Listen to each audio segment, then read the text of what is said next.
So I'll hand you over now to Lisa, who's going to do a little bit of housekeeping for today and tell us about what to expect in terms of the workshop over the next hour and a half. Okay, great. Thanks, Liz.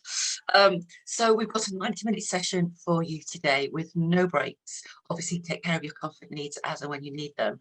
If we can ask you to put your screens on mute so that we don't have any background noise interrupting the session. And because there's quite a few of you, it means you'll be on a number of screens. So if you've got any questions as we go through the slides, please don't raise your hands because we might miss you. Please put your questions in chat. And periodically through the presentation, we'll be stopping to look at the questions and finding time to answer them. Those of you who've got highly specific questions, we will be online for 30 minutes as a bonus at the end of the session. If you've got any specific questions, please do stay on and you'll have me and Liz to yourselves. So what to expect today? First of all, what we want to do is to help you understand the context and the purpose of Collaborate. We want to help you discover whether this is actually the right fund for you and to gain an overview of the application form and the process in order to help you submit the best possible expression of interest. We've had an incredible amount of interest in the fund, and so this session are for those who are interested in Collaborate and eligible to apply for the fund from the sector. So if you're academics, we have another session planned later on down the line, which is a similar thing to this, but just for you. So this is for the sector only. And if you find, once we answer your questions and we go through the slides, if you find that you're not eligible, then please feel free to leave and we won't cry into our pillow. We'll just realise that it's not actually eligible. So please keep putting questions in the box. So we'll start with questions about eligibility because we always have a lot of questions about that. I'm going to run through sort of some information on this, the kind of summary of it. Hopefully, if you're here at this session, you might already have had a look at the information that's on our website about who is and who is not eligible to apply. If not, you will find lots of information there, particularly in the FAQ pages. There's a whole section on eligibility. But to summarize that, to be eligible to apply at this stage in the fund, so we're talking today to hopefully people who are looking to put an expression of interest in as a cultural sector partner. To be eligible, first of all, you must be based in the UK. And you must be working in the arts, cultural, heritage or screen sectors. And we go quite broad on that definition. So everything you would expect: music, theatre, dance, visual arts, literature, combined arts, festivals, circuses, carnivals, accredited museums, screens, libraries, if you've got an arts, culture and heritage focus to your project, archives and heritage organisations, and lots of other community organisations and other organisations in between who are delivering arts, cultural and heritage activities. Okay, so if you have any doubts about that part of the eligibility about your organisation or you as an individual, then please do get in touch with us. Okay, we're quite broad on that definition. And of course, you must be here looking to initiate a new research project. So this fund is about creating research projects. You must also be one of these things. You don't have to do all of these. You must be at least one of these things. So a charitable or not-for-profit organisation, and we include within that social enterprises. Or you could be an individual, a creative practitioner or an independent artist, or a freelance collective of artists or individual practitioners who are wanting to work together. We also include in this, just for clarity, arts and culture producing NPOs in England, or if you're in Scotland, you probably refer to yourself as an RFO or an arts portfolio organisation in Wales, or an Arts Council Northern Ireland AFP organisation. They are eligible, arts and culture producing ones. And also in terms of art galleries, libraries and museums, if you're local authority run, you're also eligible. Okay, so looking at ineligibility, you are not eligible to apply if you are based outside of the UK. So if you or your organisation are based outside of the UK, unfortunately, we can't provide funding to organisations or individuals based outside of the UK. If you are primarily working outside of the arts, cultural, heritage or screen sectors, and as I said, we're going quite broad on that. So arts and health organisations very much welcome. Community organisations who are, you know, delivering significant arts, cultural or heritage programmes also very welcome as well. And you are not eligible, though, if you are seeking funding for an existing research project. So this is about the initiation of new research partnerships and new research projects. We're not here to do evaluation. So if you're looking for evaluation funding, this is not the fund for you. It is about research. And also the funding cannot cover the creation or commissioning of artistic work. So if that's a big part of your plans, that's not something that this funding can cover. We also cannot cover economic impact studies, and that's because the Centre for Cultural Value is here primarily interested in the social value and the social impact of arts, culture and heritage. The following organisations are specifically ineligible as well. So for-profit organisations are ineligible to apply. Non-accredited museums, and sector support organisations, and just stop there because there is a little asterisk against that. So I'm just going to define that a little bit. So what we mean by sector support organisation, we mean organisations that support arts and cultural sector as their function, as opposed to producing or delivering art and culture. So this might include organisations such as Arts Council funded sector support organisations, bridge organisations, museum development providers, strategic library and museum partnerships, unions, umbrella organisations, membership organisations and networking organisations. So you are specifically ineligible to be a lead applicant in this, but here's why there is an asterisk there. Not-for-profit and unfunded sector support organisations, networks or umbrella organisations, or any of those that I've just mentioned, may work in partnership with an eligible organisation or individual to submit an expression of interest, but the eligible organisation has to be the lead partner. So on the expression of interest form, there is a box that says, I intend to deliver this project or do this activity in partnership with, and so those organisations, those sector support organisations can be the in partnership with organisations. Okay, so if you're uncertain about any of those elements about eligibility or ineligibility, please put questions in the chat. We can answer some of those now, or please contact us directly at ccb@leeds.ac.uk. You can contact us through our website. Okay, so I'm just going to stop at this point and have a quick look at the chat to see if there are any questions in there. Lisa, has anything come up? Yeah, Emily Snyder has asked, is there a specific definition criteria for social enterprise as part of the call? Okay, so I can provide that to you, Lisa. Sorry, Emily. It's Emily, thank you. Yeah, Emily, if you're a social enterprise, if you want to get in touch with us, email us at ccb.ac.uk and say that you're a social enterprise wanting to apply for the fund, and we'll have a conversation with you about that and send you some criteria. We're trying to be as open doors as we can around social enterprises. Okay. And David Crump has a question.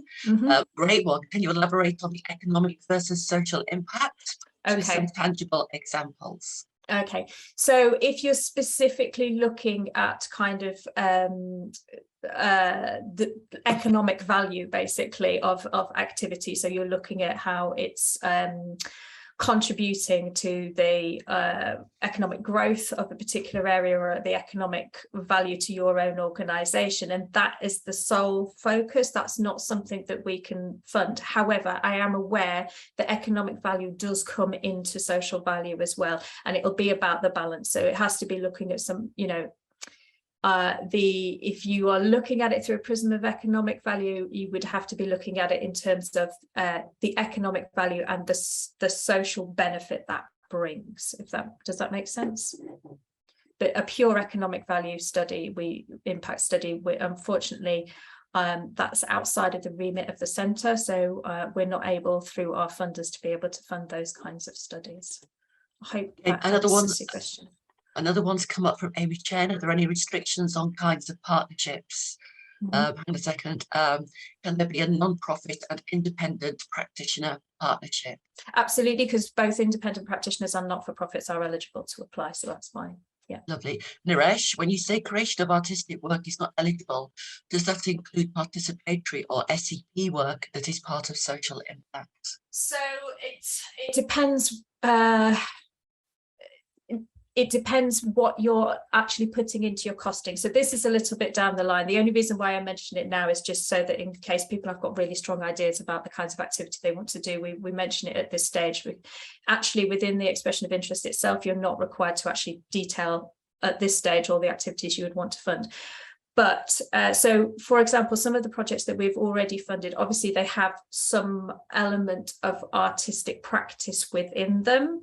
And the question is whether or not that artistic practice is being used as research in practice, or whether you're just using the funding to actually produce a new piece of programming for yourself or for your organization. So if the artistic work is part of the research methodology, that's fine. But if it's, you're wanting to create a new piece of public artwork, that's not something that the fund can cover. Does that make sense? It does, Naresh.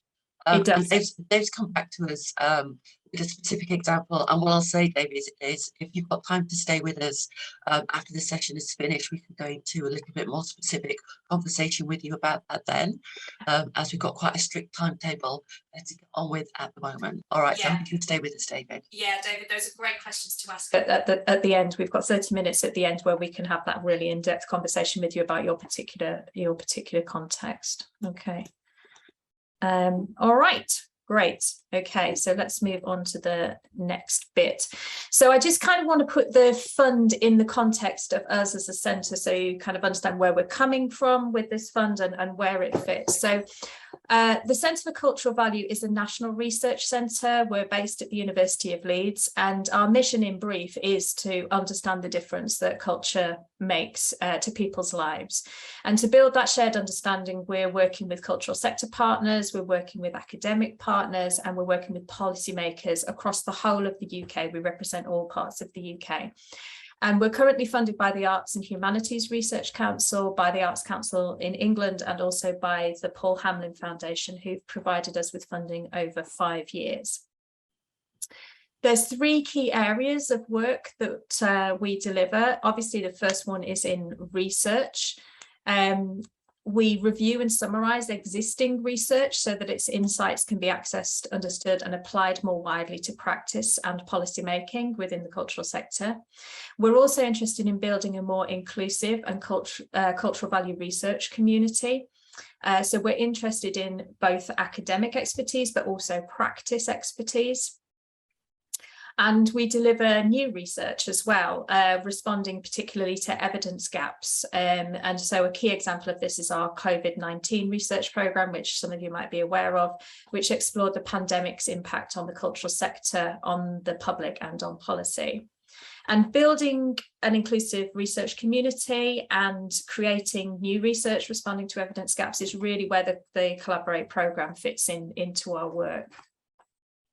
Other areas of our work are in evaluation. So we work with the cultural sector and its funders to support skills development in evaluation and to promote the value of more purposeful and proportional approaches to evaluation. We've co-developed a set of cultural evaluation principles, and the headlines of that are what's in that diagram at the bottom there. And these are evaluation principles that can be adopted very broadly across the cultural sector. We're currently delivering a programme of workshops to support the practical implementation of those principles. And in 2023, we're going to be launching a massive online open course, which will provide free professional development and learning around evaluation. Now, although Collaborate is not an evaluation programme, the principles in those tables, the evaluation principles we've developed, are broadly transferable to collaborative research approaches. And if you are successful in being funded through the programme, we would ask you to consider how you might apply those principles within your project.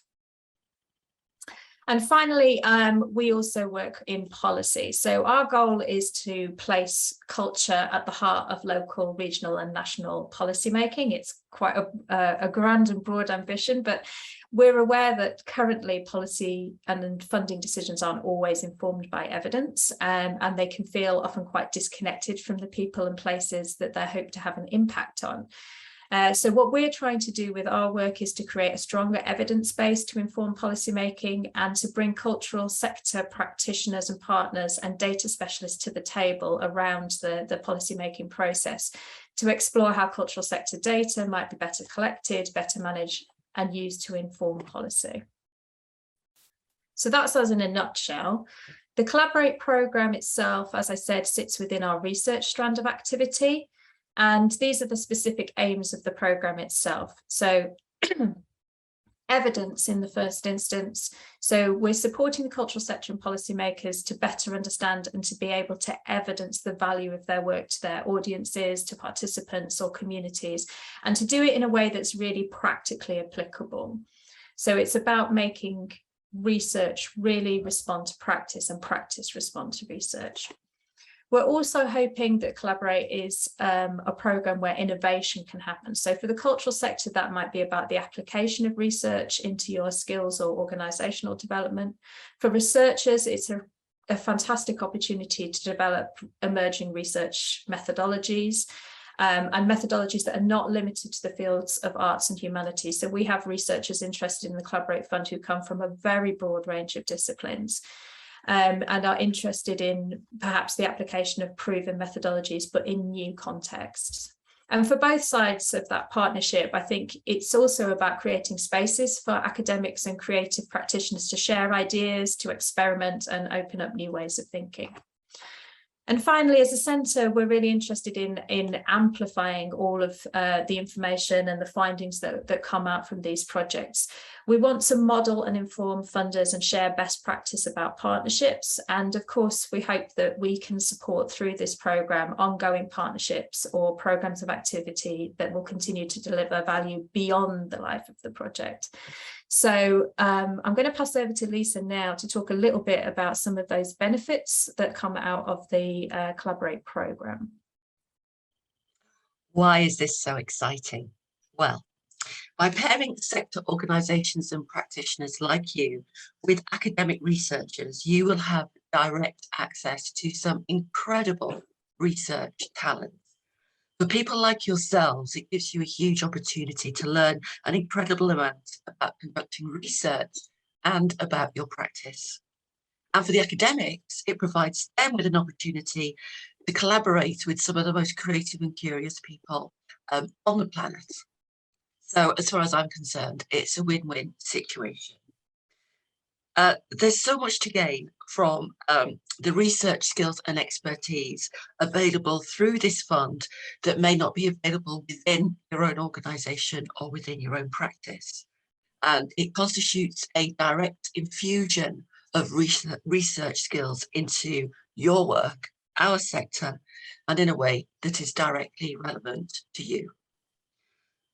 Our aspiration is that each research project will provide the opportunity for arts and cultural organisations to more deeply understand their practice, to appreciate and communicate the value of their work more effectively, to inform their planning and developments, and to build new networks and partnerships which may continue beyond the life of the project. Looking at the first cohort who are embarking on year one of the research programme, some of the motivations that they told us in a report that we commissioned, so some of their motivations for applying include to develop their capacity and their confidence in research, to evidence their impact in a way that both gives legitimacy to their work and which also enable them to leverage funding. It provides an opportunity to reflect on their work, their processes and make change. And it's a route to advance their own academic skills and perhaps to develop future, more ambitious research projects in the future. For the academics, Collaborate provides them with an opportunity to deliver really impactful research, to develop innovative research processes with you and to pilot research activity around the sector's own questions. Liz, have any questions come so far in the chat box? I can't see any new questions in the chat. Okay, great. Let's move on then to our understanding of cultural value. Do please keep putting questions in the chat as things occur to you. Okay. So first of all, we recognise that there are diverse perspectives about culture and cultural value. And what the centre is focusing on is a social model of cultural value. And we take a broad approach to defining that. So as you can see here, our definition is the differences that arts, culture, heritage and screen make to people's lives. Their tangible social and artistic value and impact on audiences, participants and communities. We're also interested in exploring the question of on whose terms is that value acknowledged? Because not everybody sees value or culture in the same way. And so some of the things that we want to look at is on whose terms is the value acknowledged? Is it the cultural sector organisation or practitioner? Is that what you're interested in? Or is it audiences? Liz, you'll need to click. Is it communities? Or is it anything else? So it's not just about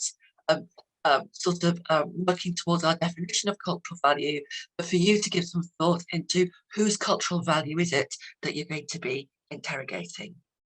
Over to you, Liz. Yeah, there's a quick question that's just come in the chat. No, I just wanted to respond to it now. Which is about, do the academics get funding through this process separately to the cultural organisations and practitioners? Okay, so this is a little bit down the line in terms of if you're successful in getting through into the second stage and you're actually putting the project application in, but I will respond to the question now. So the lead academics do not receive funding through this programme at all. The fund comes from the principle that 100% of the funding goes out to the cultural sector organisation or individual, the lead applicant in that sense. That's the position that we've come from. Our funders have urged us with this fund to ensure that this is about putting funding out into the arts, cultural, heritage, screen sector and organisations that don't normally get to receive research funding. That said, although the lead researchers' time is not covered, they are doing it through their research time that they have given to them by the higher education institutions that they're working for. You may want, as part of the project, to bring in research assistants or postdoctoral researchers and things like that, and they are not generally core funded by the university institutions, and so part of the funding can be given over to pay for those posts, for example. But how the funding is split and where it goes and what activities it covers are very much about a negotiation between you and your research partner, and we always accept that the cultural sector partner is the lead partner in this. Yeah, so how the budget is split and whether you want to share any of that budget with your academic partner for costs within the university is very much a negotiation when you're putting together your project plan. Okay. We've got another question. Will the university's partner impact data handling and ethics?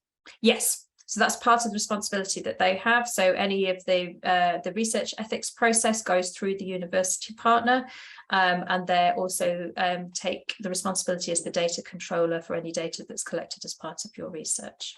Yeah. And Tina Ellen Lee asks, is this only for the UK or can international people be involved? So the lead applicant for this has to be based in the UK, but that doesn't mean to say that we can't cover investigation of activity that might be happening in another country. So if you're a UK-based organisation that works internationally and you're wanting to look at an international programme of activity, that's fine, it can be covered with that. Yeah. Hope that answers that question. Oh, how would you define the difference between cultural and social value in this context? Wow, Liz. Well, I wouldn't, and I think that's the whole point, coming back to the slide that we've got up here. We absolutely accept that there's diverse perspectives about cultural value, and actually one of the things that might help to answer that question is if we take a look at some of the projects that we've already funded. So that will give you a sense of the diversity of ways in which people are exploring cultural value. And I think there's some really close and grey areas between social value and cultural value, and you know, we're quite happy to exist in that grey space. Let me introduce you to some of the projects, and then maybe we can come back to that question. Okay. So, we've got a question from Bex. Oh. Bex, can I just say it's quite an involved question, and can I just invite you, if possible, to stay back after the end of the formal session, or contact us directly on the Centre for Cultural Value email, just so that we can keep on time. Thank you. That's fine. Okay. So funded projects. So we have a pilot project which is with Manchester Camerata and the Royal Northern College of Music, which is about halfway through its delivery at the moment. And this is exploring the value of different listening experiences, specifically investigating how listeners respond to different live and recorded music performances, which is something that's really become an increasing area of interest since the COVID-19 pandemic, and a lot of organisations moving to kind of digital performance. We asked our project leads from both organisations to give us a couple of little quotes about how they feel the project is going for them at the moment and the value and benefits of it. And so you can see those there. I'm not going to read them out for you, but I think one of the things that's really interesting for Manchester Camerata is the opportunity to work with scientific methodologies and see how they can be applied to the exploration of kind of cultural concepts.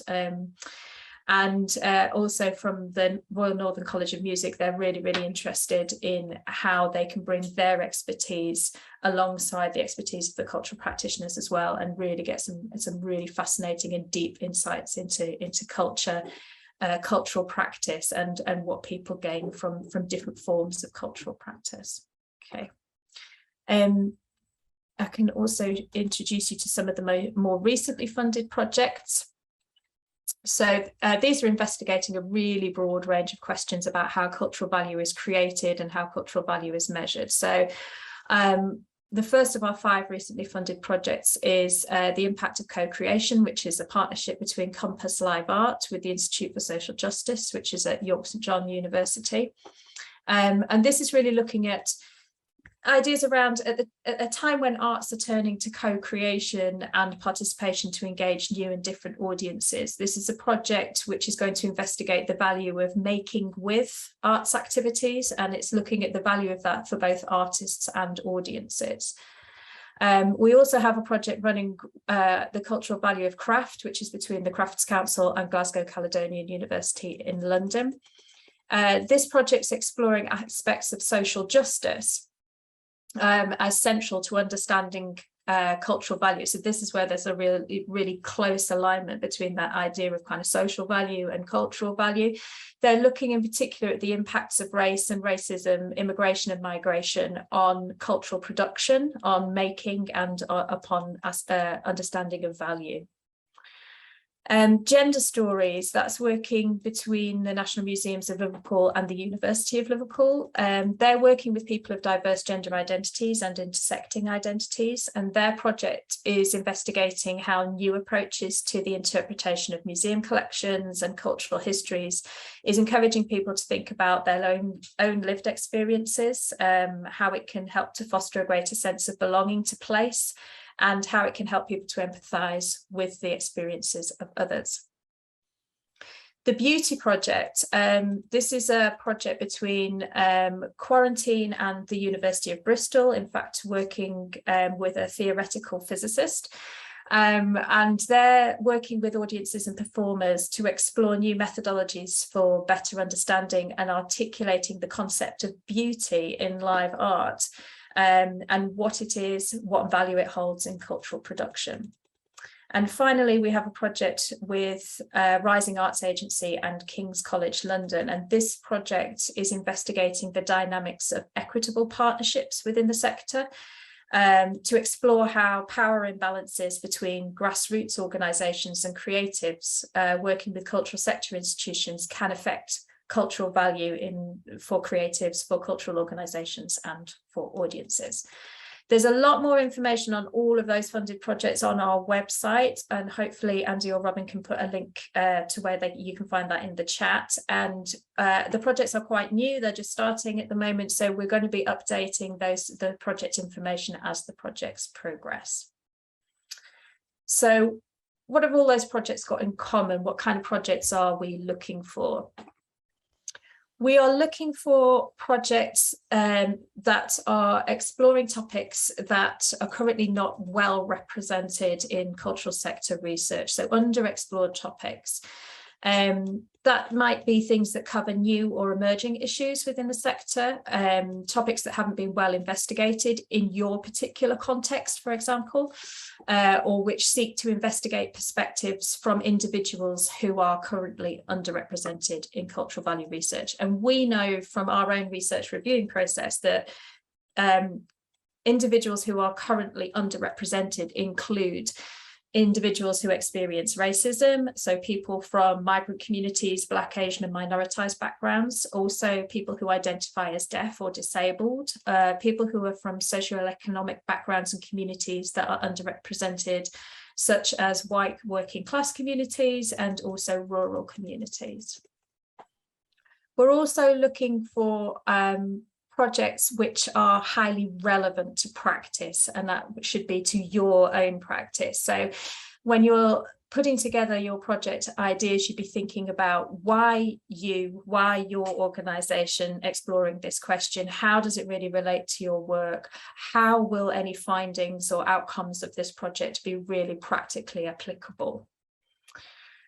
We're also looking for project ideas that are proportionate, so bear in mind funding and timescale. So if you're successful at getting through this round, you're looking to create a project with funding of between £5,000 and £20,000 and lasting a term of between 6 and 12 months. So don't make your ideas really, really huge. It has to be something that's going to fit within that box.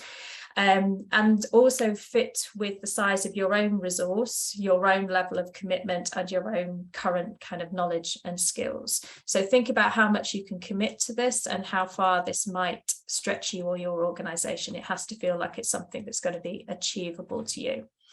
And just to return to my earlier point, a kind of side note on that proportionality, at this stage, at this expression of interest stage, you're not required to detail exactly how you think you're going to deliver this project. This is more about the concept, the project idea, the project proposal. However, if at this stage you already have quite a solid idea in your head of something that you want to do, a very strong idea, it is worth checking on our FAQs what activities can and cannot be covered by the funding that this program provides, okay, because it might not be the right fund for you if you really, fixed on that idea. We're also looking for projects that will be collaborative, the clues in the name of the program, and reflective. So projects that value both the knowledge and skills of both partners and show that you're interested in learning from the process as well as the findings and the outcomes. So it's as much about the process of this and the process of working with academics and doing research as it is about the actual findings of the research. And also we're always looking for potential. So we're interested in seeing projects that have got the potential to start a longer term partnership or create a program that can deliver value beyond the life of the project, okay? So how can we help you to prepare? Okay, well, first of all, you're here, you're at this workshop, so please ask any questions that you've got now. But also, as I've referred to before, there's a lot of guidance on our website. It's quite a deep site, microsite to look into around Collaborate. So there's some specific guidance for cultural sector applicants in there. There's also the FAQs page I would keep encouraging you to go and have a look at, because any questions that come out from today as well, if we don't feel they're covered within the FAQs, we're going to update those FAQs with questions that come back from the workshops today. And we also have our resources hub, which you can access through our website. So there's a number of specific resources on there that might be helpful to you. Particularly, we have one which is called How to Find Existing Research. So if you're stuck on that question of, is my topic or issue underexplored, that's a really good place to start to go to. If you're looking at questions about what kind of academics should I be working with, what kind of skills might an academic bring to this project, those resources around how to co-commission research, how to inform, how to create a research question, and how to create a successful academic research partnership, they all have aspects within them that would be really, really helpful to you. And they're nice bite-sized resources as well. You're not going to spend hours and hours reading them. The other thing to say as well, in terms of helping you to prepare, just to let you know, we do have easy read versions of all that guidance available, and we have a screen read version of the application form. And anyone who doesn't want to fill in the form online, you have the option to make your submission via video. And I would also say, if there is other support that we can provide to help you prepare for this in terms of access, or you need things in other accessible formats, do contact us directly. We'd be very, very happy to help you. Okay. Thanks, Liz. And I just want to reiterate the point about collaboration.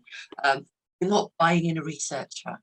We're really looking for what happens, what's the alchemy between creative practitioners and creative organisations and researchers, where the sum is great, the whole is greater than the sum of the parts. So collaboration makes ideas fly and things happen that wouldn't have happened if you tried to do them on your own.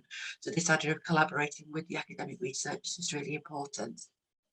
Looking at the questions, Rachel, you've asked a question about whether you need to broker the relationship beforehand. We're coming on to that next, so watch this space. And then Vincent, Dance Theatre, what defines a truly new research project?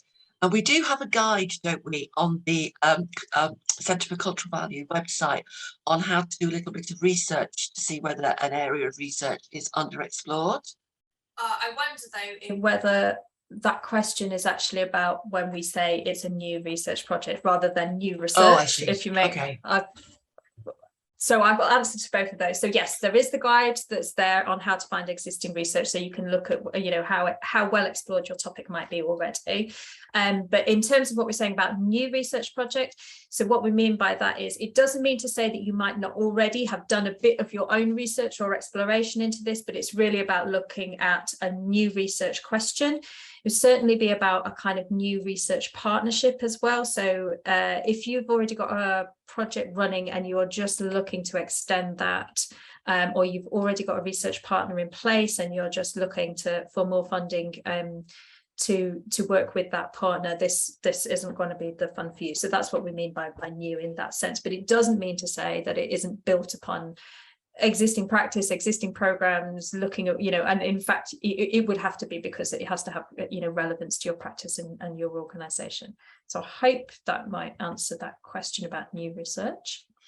We also had somebody on here that said, oh, unfortunately they have to run off on the school run. I don't know if they're still here. That's fine. This is being recorded. It's going on the website, so you'll be able to see this and the presentation that's on here as well. You'll be able to access that via the website after the workshop. So anybody that's furiously writing things down now and wants to sit back and relax and just listen for a bit, that's fine. You'll get all of these. You'll get access to all of this afterwards. Okay. So Mike's posted a question. To what extent should the research project use data that you're already gathering or have already gathered?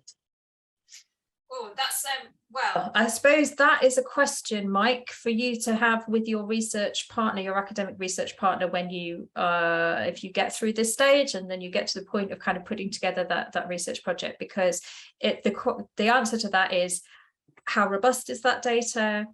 How much have you got access to be able to repurpose that data for a new project, and also how much does that data that you've already gathered kind of apply to the research question and methodology that you've come up with your research partner? So it's not saying that existing data can't be included. Of course, you know, lots of information that you might have within your organization would be incredibly valuable and would be the first raw data that you use in your project. But I think that's really quite a kind of, it depends is the answer to that question. Okay, I think that's all, Liz. If you want to move on to how it all pans out. Yeah, so now we're going to do the nuts and boltsy bit of where we're at. So how does this process work? It's not a totally straightforward funding program, and the reason for that is because we're trying to do something different here, and we're trying to overcome some of the traditional barriers that people tend to find in the cultural sector with accessing research. So there's 3 broad stages to the Collaborate programme. Stage 1, which is what we're primarily concerned with today, which is where we are now, which is we're inviting expressions of interest from cultural sector organisations or individuals, okay? You can submit your expression of interest at any time between the 17th of October, that's when we open for applications, and the 25th of November. And we are, later on in this presentation this afternoon, we're going to look in detail at what questions are asked within that expression of interest and what goes into that submission. So we're going to give you some guidance on that shortly, okay? But to say it's a very light touch process at this stage. Now, if you are eligible, your expression of interest will go forward to be assessed by a panel, which includes Centre for Cultural Value staff, academic experts, and independent cultural sector representatives. And we assess all the expressions of interest against criteria, which is included in our guidance document. So do pay attention to the criteria that's in there. The assessment panel will select from all the EOIs submitted the strongest 10 proposals, and then those 10 proposals go through to the next stage, okay? In stage 2, those 10 successful proposals will get advertised on our website and promoted, in a targeted way and much more widely through our networks, to academics who will then be invited to express their interest in working with you, if you're one of the 10, in working on your project, in being your academic partner. That process takes place between January and February 2023. The assessment panel gathers in all of the expressions of interest from the academics, and we draw up a shortlist for you of 3 academics for your proposal who we think show a potentially really strong match for what you're looking for and have really strong expertise in your area of interest, okay? And from March, you get invited to meet with them, to have conversations, have a coffee, have an interview with them on Zoom, have a phone call with them, however it is that you want to get in touch with them, and start to explore how you could potentially work with them to take your project further, okay? Once you've had that period to kind of meet with them, consider their proposals, have a chat with them, that kind of thing, you'll be able to pick one of those 3 that you actually want to work with. Okay, so this is in the final stage 3.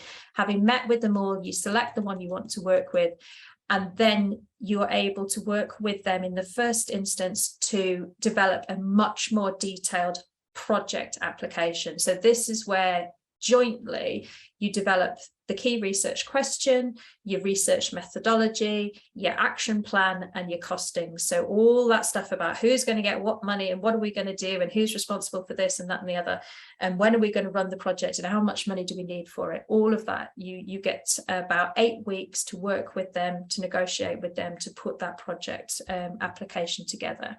And you'll submit that at the end of May. So 26th of May is the deadline for those project applications to go in. The assessment panel will look at all of the applications received, and they will award successful applicants by mid-June. We expect there to be a minimum of 5 applications funded in this round. So that's a minimum of 5 will be funded. And from there, your research journey begins. So you're awarded your funding and you embark upon your project. Okay. Thanks, so Liz. That's a bit of a rattle through. Again, all of that information, infographics and all the dates and everything, they're all on the website. You can come back to that. Do we have any questions? We have one from Team Ellen Lee. If we do get chosen for stage 1 and we already have an academic we would like to work with, can we propose this? Good question, and you're not the only one that's ever asked this. So this is in the FAQs. So the matchmaking actually is a really important part of the process. We have to make sure that both the cultural sector partner and the academics are eligible, and that the process is very transparent and fair for everyone.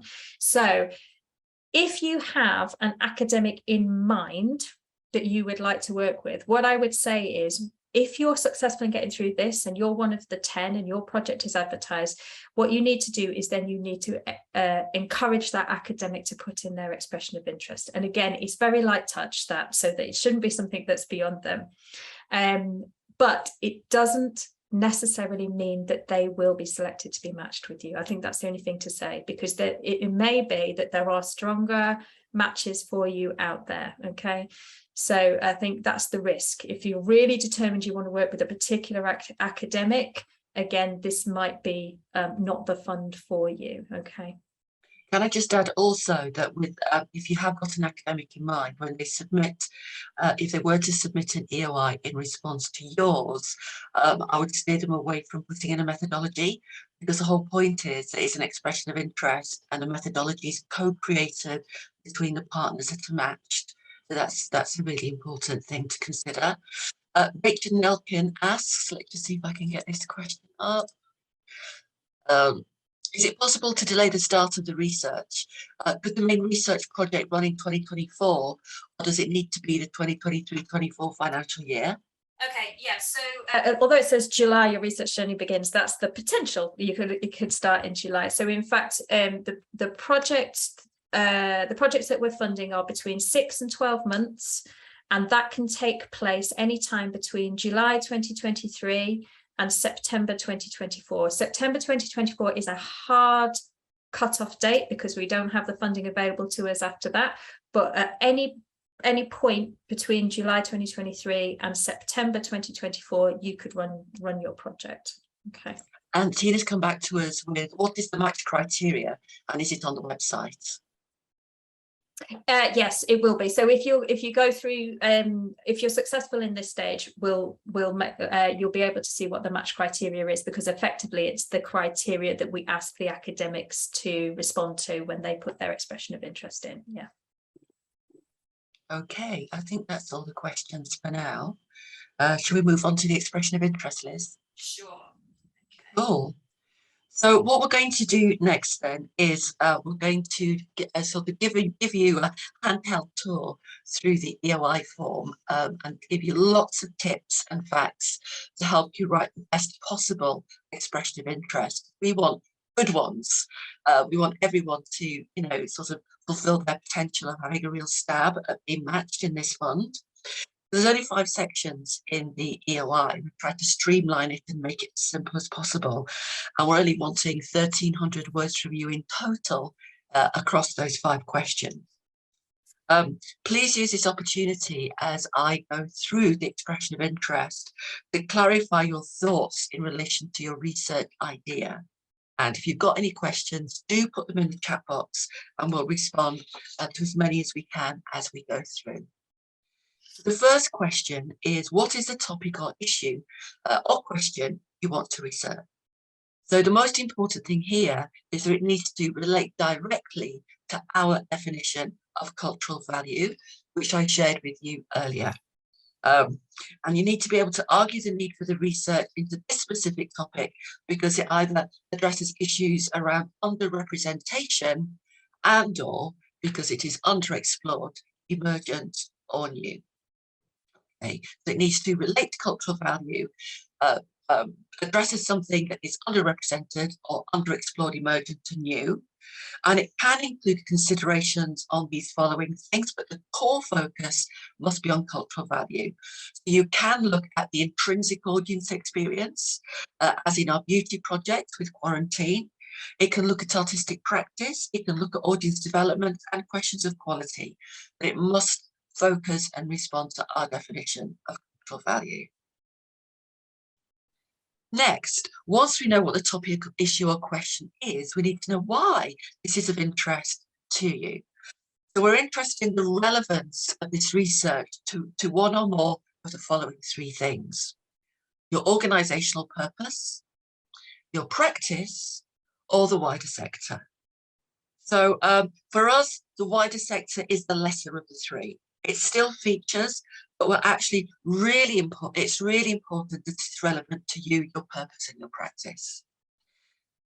In terms of relevance, in terms of the benefits, we're interested in the benefits of the process and the findings. I'll repeat that.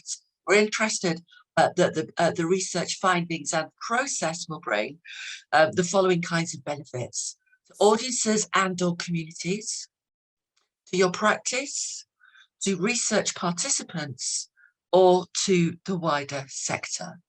There's all different kinds of benefits. You don't need to have them all in there, just the ones that really relate to you and your research. Any questions so far, Liz? There are not any questions in here, but just a request for us to go a little bit slower. So Of course. yeah, that's fine. Okay. So I hope people have had chance to kind of absorb those first two questions. Okay. And if at the end anybody wants to come back and ask for us to just kind of look at another slide again, or go over something again, that's fine. Oh, hang on, we've just had a question into the chat. Question about equity, unsalaried freelance practitioners. Yeah. 6 months on application process that may be ultimately successful. Okay, so on that, Dominic, that's one of the reasons why this is really, really light touch. As Lisa said, there's 5 at this stage, there's only 5 questions, 1,300 words. We've kept it that way because we know at this point in time, you know, and especially if we're asking for independent cultural practitioners or artists to apply, you know, your time, if you're a freelancer, is really, really precious. Your time, if you are even salaried in a small arts organization, is really, really precious, and we appreciate that. So that's why we've kept this really light touch and hopefully very, very manageable. It shouldn't take you a lot of time to respond to this first stage 1, and you will be told very quickly, you know, there's a very quick turnaround process from the submission and you know, whether or not you've gone through to the second stage. If you go through to the second stage and you're matched up with a partner, and then you're going into kind of developing the more detailed project application, and again, this isn't anything like any other funders have put out to you. Again, it's still very, very light touch, the project application, but we appreciate that it will take time to put together the responses to put into the application, even if the application itself is short. And so for that reason, we do offer a bursary to all cultural sector partners. And I can only apologise because we don't have a huge amount of funding, because for this we have to take funding out of the main funding pot for Collaborate, but we do offer everybody £300 towards that time. Okay, and I know that wouldn't normally cover everybody's fee, but it's that's the contribution that we're able to make with this. So anybody that goes through to that next stage, you can claim a bursary of £300 towards your development time to put that application together. And as I say, it's not a very extensive application, even at the final stage. Okay. Sean asks, can the projects be supported with match funds from other grants or by a for-profit organisation or sponsor? Yes, as long as what your requests, the activities you're requesting to be paid for under the Collaborate grant, okay, are eligible activities that can be funded by this. You can extend your project as much as you like and bring in other funders and, you know, and other activities, and that's fine. We don't have a problem with that at all. And in fact, one of the things that we have noticed from particularly the pilot project and even some of the newly funded projects as well, is actually the power of the projects to snowball. So having received the funding, even after the fact of receiving the award, quite a number of them, by the fact that they've got the award, have now been able to attract other grants and to be able to extend the projects further and do other activities as well. And we would absolutely encourage that, because as we see it, this is a springboard for you to be able to develop new activities. Okay, Liz, over to you. All right, great. So question 3. What are you looking for in an academic research partner? So this is an interesting question. Do not worry if you have very little or even no experience of having worked with a research or academic partner before. This is not at all a question about defining the scope or the methodology of the research or being overly prescriptive. This is about finding the right person who gets you, who gets your topic, who wants to understand your practice and help you, okay? Once you've found your partner, you'll have lots of time to prepare and shape the process and the activities together. So this information is here to inform our matchmaking process, okay?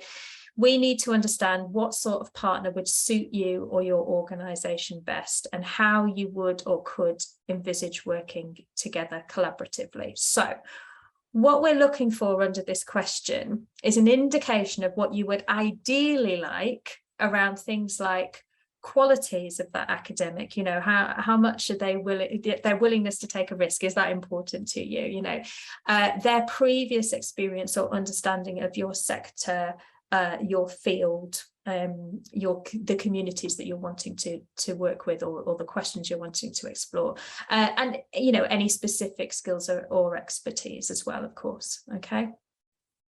It's also really useful for us to understand how you would envisage working collaboratively, what that would look like. Okay, so have a think about the kinds of processes that you would expect this academic partner to engage in with you, the kind of roles that you think that they would take within the project, or the responsibilities that you think that they would take, and also that ethos, you know, where are they coming at from this. You know, we expect the partnerships to have parity, to have equality, to give agency and respect to both, you know, both sides of the partnership and the skills and expertise it can bring. Okay. And then question 4. Please provide details of the previous experience of working with an academic researcher and or using research to inform your practice. So as I said previously, you do not need to have any previous experience of working with an academic researcher or conducting research to apply to this fund. Okay, this question is not part of the assessment criteria. This question is there really for us, CCV ourselves, to understand who this fund is reaching, and to ensure that we understand what your levels of experience and confidence are around research projects, because the program itself, it's more than just funding. One of the things that we think is really valuable is bringing you together as a cohort with all the funded projects, and supporting you through the process as well. We're kind of quite a hands-on developmental funder as well. So it gives us some really important insight, really, in terms of the matching process and in terms of our responsibility to supporting you through the project so that it can be as successful as it can be. Okay. So just within this, if you have got experience and you want to put something down under here, the guidance I would say is keep it relevant. It's better to have a good description of, say, one relevant research project that you've done before, rather than a whole potted history of everything that you might ever have done going back years and years and years. So, and within that, we'd want to know kind of what kind of research have you done, or do you conduct on a regular basis? Why do you do that? You know, where does research fit within your organization? If there's other partners within your research, who they are and how you work with them. And, you know, what may you have already learned and how did it inform your practice? That just gives us a sense of kind of where you're coming back at in terms of your level of experience in this area. But of course, as I said, if you don't have any experience in this area, that's fine. Okay, that you don't need to respond to that question. Okay, thanks, Liz. We've got no questions so far, so we'll go on to 5. Okay. How might this project contribute to a longer term partnership or program of activity? So what we'd like you to do when you're filling in this section is to consider one or more of these following things. So in terms of ambition and vision, this is about the potential future value of the research and how its processes, findings and impacts potentially after the end of the project, and how you might be able to build your own networks as a result of taking part in Collaborate. Under sustainability, we want to know where the potential is for the project to contribute to more sustained collaborative research in the future. Under springboard, if you see this research as a springboard to something else, tell us what you think that something else might be. Is it continuing with the research? Is it re-engaging with your purpose and vision as a result of the research? Is it reviewing your strategic or artistic direction as a result of the research? Or is it something that could result in new activity around fundraising, organisational development, community engagement, etc.? So what is this a springboard to potentially? We also want to know about the potential influence of this in terms of how you think it might influence future creative and collaborative research practice. And again, we keep banging on about proportionality. Please avoid the temptation of going stellar to look good. Bigger isn't necessarily better, and small is definitely beautiful because we've only got £20,000 maximum to play with. So what we're looking for is really clear and achievable goals that fulfill one or more of these different characteristics. In terms of what will make your application stand out, first of all, we're looking for an application where there's been a lot of preparation. How do you do this? Well, you can read all the information that's available and make sure that this is the right opportunity for you. Do your desk research to make sure that what you're doing is actually underexplored, emergent, new, or is dealing with questions around underrepresentation. Talk to your colleagues and maybe even your audiences to really hone in to the relevance of what it is you're proposing to your purpose, your practice, and the wider benefit and value this might bring. And explain who the project will impact on internally. Have you spoken to them about it? Are they ready? Can they take it on board? Do they have the capacity? And make sure that you get their buy-in and commitment before committing and creating and submitting the EOI. Clarity, really important. We don't want to be bamboozled with clever words and jargon. Just make it really clear, really concise. We're looking for a lucid topic that directly relates to questions around cultural value. We want something that is clear, concise, pertinent, and written in plain English. We also want your approach to be open. We're not expecting you to presuppose the outcomes of the research or to second guess what the methodology is. At this point, it's emergent inquiry. You're putting a question out there and you're open to what comes back if you're successful and when you have your conversations with the academic. We're looking for evidence that you are comfortable with open-ended inquiry and that you're open to learn from the process, not just the findings, but the actual process of collaborative research. We want to be confident that you are willing to take part in collaborative practice and you're welcoming of new ideas and new ways of working, with all the opportunities and discomfort that might bring. Okay, so this sense of being really open to the process and not pinning it down too early. We see this as seed funding, therefore we're interested to see what the potential of the research might be. Give us an indication of where it might lead you. You don't have to create a big narrative about how you're going to take over the world. Just be realistic about where you think this could take you in the future. And really importantly, we're looking for authenticity. You can tell when you read them whether they come across as honest and genuine. We want something that feels true to your purpose and your values, and we want to hear your voice in the submission. You just write it in a way that is authentic to you and truly wholehearted. Okay, so those are kind of the things that we're looking for in the application. It's the end of our time now, but we're going to be here for another 30 minutes. But before you go, if you have to go straight away, Robin's going to put a link in the chat to a short evaluation. We'll be really, really grateful if you could just take that link off. And when you've got a few moments, just find some time to fill in the evaluation. So for those of you who need to go, goodbye. We look forward to seeing your EOIs. For those of you who want to stay, please hold on.